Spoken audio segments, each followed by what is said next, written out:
Let's spread the knowledge of the truth. अऊज़ु बिल्लाहि मिनश शैतानिर रजीम। बिस्मिल्लाहिर रहमानिर रहीम। अस्सलामु अलैकुम। शायद आपको इस बात पर यकीन ना आए, लेकिन ये हकीकत है कि अब सरजमीन पाकिस्तान पर भी बाज़ ऐसे मिल्लत फरोश सामने आ रहे हैं जो खुल्लम खुल्ला इसराइल और उसकी मुस्लिम कुछ पॉलिसियों की हिमायत करते हैं, बल्कि उनका ये इसरार भी है कि पाकिस्तान न सिर्फ इसराइल को तस्लीम करे बल्कि उसकी तरफ दोस्ती का हाथ भी बढ़ाए। जिनमें से एक शख्स के इफ्कार व नज़रियात और पुर इसरार सरगर्मियों के अलावा अहदीस में ऐसे लोगों से मुताल्लिका की गई पेशनगोइयों को हम आज की इस वीडियो का मौजू बनाएंगे। नाजरीन, आप देख रहे हैं Islamic World Truth. जिसने इस शख्स जिसके मौलाना खलीलुर रहमान से डेविड आरियल बनने तक के सफर, इसराइल दोस्ती और इसके करतूतों के खिलाफ उम्मत के रद्द अमल को सामने लाने की कोशिश की है। लेकिन गुनाहों के इस दलदल का जायजा लेने से कबल हम हस्बे रिवायत दरख्वास्त करेंगे कि जिन दोस्तों ने अभी तक हमारे चैनल को सब्सक्राइब नहीं किया वो इसे सब्सक्राइब करके साथ मौजूद घंटी की अलामत को दबाकर हमारी हौसला अफजाई भी फरमा दें। नाज़रीन मोहतरम, मौलाना खलीलुर रहमान से डेविड आरियल बनने तक के जैसे दिलखराश वाक़यात का जिक्र अहदीस में कुछ इस तरह मिलता है। अबू अल जिल्द जीलान फरमाते हैं, आफत व बला मुसलमानों पर आकर रहेगी। हाल ये होगा कि लोग इनके पास चल फिर रहे होंगे, हत्ता कि एक मुसलमान शख्स इस फितने और बला की वजह से यहूदी या नसरानी हो जाएगा। किताबुल फित्न 47। एक दूसरी हदीस में हजरत नौमान बिन बशीर रज़ी अल्लाह ताला अन्हु फरमाते हैं, हुजूर सल्लल्लाहु अलैहि वसल्लम ने इरशाद फरमाया, क़यामत के करीब कुछ ऐसे फितने रूनुमा होंगे जो तारीख रात के टुकड़ों की तरह होंगे। इन फितनों के ज़माने में आदमी सुबह को मोमिन होगा तो शाम को काफिर हो जाएगा, शाम को मोमिन होगा तो सुबह को काफिर हो जाएगा। हजरत हसन फरमाते हैं, मैंने इन लोगों को देखा है, जिस्मो जस्सा और ज़ाहिरी ढांचा तो है, फहमो दानिश नहीं है। ये दोज़ख के पतंगे और हिर्सो तमा की मक्खियां हैं। सुबह शाम 2-2 दरहम लेकर आते हैं और बकरी की कीमत के बकदर मामूली कीमत में अपना दीन और ईमान बेच डालते हैं। मसनद अहमद, मुस्तदरिक हाकिम। मोअज़्ज़िज़ ख़वातीन व हज़रात, इस बात पर न सिर्फ उम्मत मुस्लिमा का इत्तिफाक है कि अहले यहूद इस्लाम के सबसे बड़े दुश्मन हैं, बल्कि खुद अल्लाह रब्बुल इज़्ज़त ने भी अहले ईमान को हिदायत की है कि यहूदो नसारा से दोस्ती की कोशिश मत करो, क्योंकि ये कभी तुम्हारे दोस्त नहीं हो सकते। ये एक दूसरे के हमदर्द और मुआवन है। कुरान में अल्लाह ताला ने इसे यूं बयान फरमाया है, तुम पाओगे लोगों में सबसे ज्यादा सख्त अदावत में अहले ईमान से यहूद को और उनको जो मुशरिक हैं। सूरतुल माइदा आयत नंबर 82। और इसकी कई शहादतें भी मौजूद हैं। तारीख के हर मोड़ पर अहले बातिल ने मुसलमानों के खिलाफ एक दूसरे का साथ दिया, मगर इसके बावजूद खुद जमाअतुल मुस्लिमीन में ही कुछ ऐसी काली भेड़ें मिलती हैं जो न सिर्फ यहूदियों के बारे में हमदर्दी रखती हैं, बल्कि आज के इस अहदे फितन में वो पाकिस्तान इसराइल दोस्ती के लिए सरे आम आवाज भी उठा रही हैं।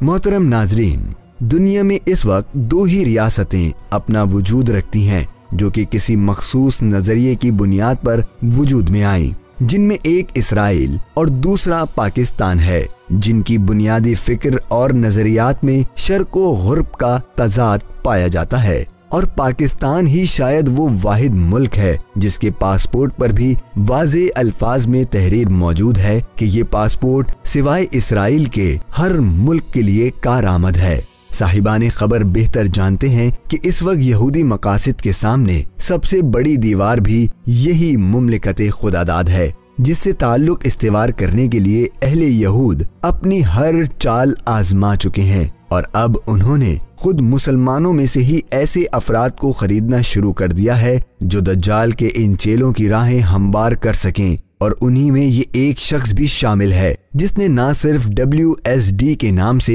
एक तंजीम बना रखी है जो कि वर्ल्ड स्टार ऑफ डेविड का मखफ़फ़ है, बल्कि इस तंजीम का नाम ही चीख चीख कर गवाही दे रहा है कि ये तीसरे हैकल सुलेमानी के मतवालों की एक अंजुमन है जिसके लिए वो काम कर रहे हैं। اور ابھی چند ہی دن پہلے اس پاکستانی یہودی نما مسلمان نے نیشنل پریس کلب اسلام آباد کے سامنے اپنا ایک احتجاجی کیمپ لگایا اور اپنے خیمے پر اسرائیل کا جھنڈا بناتے ہوئے اسرائیل اور پاکستان کے درمیان دوستی کی فضا قائم کرنے کے لیے رائے عامہ کو ہموار کرنے کی کوشش کی اور کہا کہ اللہ چاہتا ہے کہ انسانوں کے درمیان محبت اور ہمدردی کا رشتہ قائم ہو، سو یہ اللہ کی رضا ہے کہ ہم پاکستانی نہ صرف یہودیوں کے بارے میں پائے جانے والے منفی جذبات کو اپنے دلوں سے باہر نکال کریں بلکہ اس کی طرف دوستی کا ہاتھ بھی بڑھائیں۔ مگر بھلا ہو اہل درد کا، جنہوں نے اس خیمے پر اسرائیلی پرچم کو دیکھا تو انہوں نے فوری طور پر مداخلت کرتے ہوئے اسے پھاڑ دیا،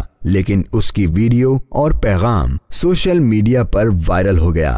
محترم صاحبان درد، 6 کونوں والے ستارے کا یہ پرستار، جو کہ کچھ عرصے قبل تک ایک دینی شخصیت کے حوالے سے پہچانا جاتا تھا، کا دعویٰ ہے کہ اللہ نے ڈونلڈ ٹرمپ کو امریکہ اور باقی دنیا کو بچانے کے لیے چن لیا ہے، جبکہ اس کی البم کی تصاویر یہ گواہی دے رہی ہیں کہ اس کے نزدیک دنیا میں دوسری سب سے بڑی شخصیت اسرائیلی وزیر اعظم کی ہے، جس کے لباس پر وہ نقشہ موجود ہے جس کو ہم گریٹر اسرائیل کے نام سے جانتے ہیں۔ واضح رہے کہ اسرائیل کو تسلیم کرو اور پاکستان اسرائیل تعلقات قائم کرنے کے لیے برطانیہ میں پاکستان اسرائیل الائنس کے نام سے بھی ایک تنظیم قائم کی گئی ہے۔ اس تنظیم کا بانی پاکستانی نژاد برطانوی پولیس ملازم نور ڈہری کو سرغنہ مقرر کیا گیا ہے۔ اس الائنس کا بانی یہودی تنظیم کا کارکن اور ان کی سینٹرل کمیٹی کا ممبر بھی ہے۔ ڈیوڈ آریل اسی تنظیم کا اہم رکن ہے۔ ڈیوڈ آریل کا کہنا ہے کہ پاکستان میں 6 سے 7 ہزار یہودی بستے ہیں۔ ان کا حق ہے کہ وہ پاکستانی پاسپورٹ پر اپنے مرکز اسرائیل کا سفر کر سکیں، جس طرح ہندوؤں، عیسائی و دیگر مذاہب کے ماننے والے اپنے اپنے روحانی مراکز کا سفر کرتے ہیں۔ ڈیوڈ کے مطابق کرونا کا عذاب یہودیوں سے نفرت کا نتیجہ ہے۔ حیرت انگیز طور پر ڈیوڈ آریل کے خلاف حکومتی ادارے حرکت میں نہیں آئے ہیں۔ آپ کو یاد ہوگا اسی دور حکومت میں ایک پاکستانی یہودی کو تاریخ میں پہلی بار پاکستانی پاسپورٹ پر اسرائیل جانے کی اجازت بھی دی گئی تھی، اور یہ اسرائیل کے طیارے کی پاکستان میں آمد کی خبر کے صرف 3 ماہ بعد ہوا تھا۔ ناظرین مکرم، اگر ہم باب الفتن میں موجود اس حدیث کو دیکھیں جس میں آپ صلی اللہ علیہ وسلم کے الفاظ کا مفہوم ہے کہ آخری زمانے میں امت مسلمہ میں کچھ ایسے لوگ بھی ہوں گے جو اپنے حالات کے ہاتھوں خود بخود صبح کو مومن ہوں گے تو شام کو کافر ہو جائیں گے، شام کو مومن ہوں گے تو صبح کو کافر ہو جائیں گے، اور یہودی یا نصرانی نواز بن جائیں گے، تو کیا یہ شخص بھی انہی بدقسمت لوگوں میں سے ہے جن کے بارے میں سرکار دو عالم صلی اللہ علیہ وسلم نے آج سے 1500 سال پہلے ہی بتا دیا تھا؟ ہمیں اپنی اور اپنے آنے والی نسلوں کے لیے مضبوط ایمان اور یقین بنانے کی ضرورت ہے۔ حرص و طمع کو ختم کر کے توکل علی اللہ اور رضا و رغبت اختیار کرنا چاہیے۔